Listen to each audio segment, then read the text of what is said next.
ನಿಮ್ಮ ಹೆಸರೇನು ಹೇಳಿದ್ರೆ? ಮೋಹನ್ ಕುಮಾರ. ಅವರೇ ಬರೀ ಕುಮಾರ್ ಅಂತ ಹೇಳಿದ್ರೆ. ಎಷ್ಟು ಜೊತೆ ಊರುಗಳು ನಿಮ್ಮವು? 3 ಜೊತೆ ತಂದಿದ್ದೀರಾ? ಇದು ಎಷ್ಟಲ್ಲ ಇವು? 4 6 ಇವು ಎಷ್ಟು ದಿನದವೆ ನಿಮ್ಮ ಮನೆಗೆ? ವ್ಯಾಪಾರಸ್ತ್ರ ನೀವು ಅಥವಾ ಹಿಂಗೆ ಜಾತ್ರೆಗೆ ಈ ಜಾತ್ರೆಗೆ ಮಾತ್ರ ತಗೊಂಡು ವ್ಯಾಪಾರ ತರದು ಮಾಡ್ತಾ ಇರ್ತಾರ? ಯಾವ 3 ಜೊತೆ 4 ಜೊತೆ ಇರ್ತಾವ? ಹೌದಾ? ಇದೆಷ್ಟು ಹೇಳ್ತಾ ಇದೀರಾ ವ್ಯಾಪಾರ? 1.30 ಹೇಳ್ತಾ ಇದ್ದೀರಾ. ಇನ್ನ ಒಂದ್ ಜೊತೆ ಮಾರಿಲ್ಲ ನೀವು ಮಾಗಡಿ ಬಂದಂಗಿಂದ? ಹಾ ಮಾರದ್ರ ಅವು ಎಷ್ಟಕ್ಕೆ?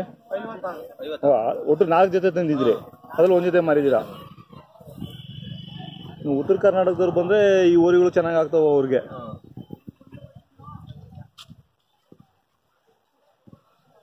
ನೀವಿಬ್ರು ಅಣ್ಣ ತಮ್ಮದಿರಾ? ಹೌದಾ? ಇವು ಎಷ್ಟು ಹೇಳ್ತಾ ಇದ್ದೀರಾ? 1.15. ಅಲ್ಲೂ ಇನ್ನು ಅಲ್ಲಾಗಿಲ್ವಾ? ಅಂದ್ರೆ ಏನ್ ಇವು ಹಳ್ಳಿಕರ ಅಮೃತ್ ಮಾಲ ಇವು? ನಿಮ್ಗೆ ಐಡಿಯಾ ಇದೆಯಾ? ಹಳ್ಳಿಕರೇನಾ? ಸ್ವಲ್ಪ ಅಮೃತ್ ಮಾಲ್ ತರ ಕಾಣ್ತವೆ. ಅಲ್ಲ ಇವು ಹಳ್ಳಿಕರ ಇವು, ಇದ್ರಲ್ಲೇನು ಡೌಟ್ ಇಲ್ಲ. ಇದೇನೋ ಸ್ವಲ್ಪ ಒಂಥರ. ಹೌದಾ? ಅಂದ್ರೆ ಬೀಜ ಹೊಡೆದಿ? ಬೀಜ ಹೊಡೆದ್ಬಿಟ್ಟಿದ್ದೀರಾ? ಇನ್ನು ಗಿಡ ಹಾಕಿ ಅಂತ ಹೇಳ್ತೀರಾ?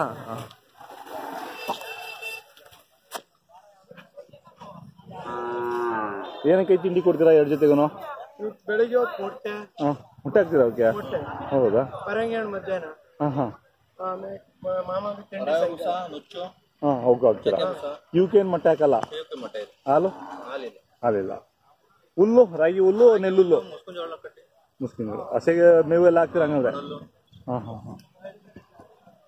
ಇವಾಗ ಏನನ್ನ 4 ಜೊತೆಲಿ ಒಂದ್ ಜೊತೆ ಮಾರಿದೀರಾ? 3 ಜೊತೆ ಮಾರಿದ್ರೆ ತಿರ್ಗಾ 1-2 ಜೊತೆ ತಗೊಂತೀರಾ ವ್ಯವಸಾಯಕ್ಕೆ? ಯಾವ್ದು ಮನೆಗೆ 2 ಜೊತೆ ಇರ್ತಾವ? 2 ಜೊತೆ. ಇನ್ನೊಂದ್ ಜೊತೆ ಮನೇಲಿ. ಹೌದಾ? ಹಸುಗಳು?